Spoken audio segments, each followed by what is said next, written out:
We all try to stay all charged up, but the summer heat wears us down over time. And the same could be true about your battery and your alternator on your car. In fact, we see a lot more problems in the summertime than we do in the winter. Now, sometimes a battery or alternator can go out without warning, but many times there are warning signs that you can see, such as the lights being dim or even a slow start in the morning. And there are other things where you think the car might be possessed, like the lights flickering on the dash, or maybe the radio is losing its presets. Now, all of those can be signs that your alternator or your battery are having some serious problems.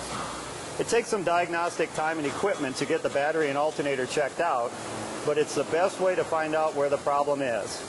If you just go buy a battery when you're having an electrical problem, you might be wasting your money. There's a decent chance that the problem is actually an alternator. And in that case, the battery might not need to be replaced at all.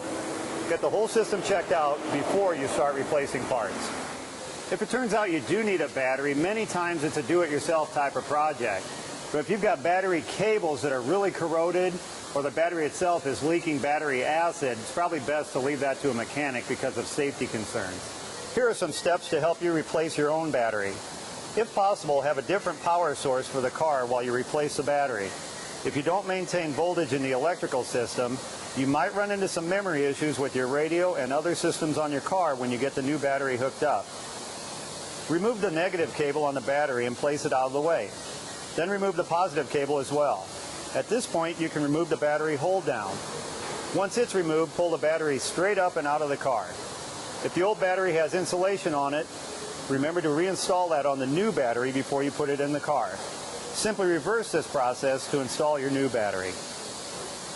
Once you get the battery installed, it's usually a good idea to put a sealer on the terminals and cables just to keep the elements out and keep the corrosion down in the future. After that, you should be all charged up and ready to go. Hopefully you are too. For Channel 6 News, I'm Jim Champion, the Auto Guy.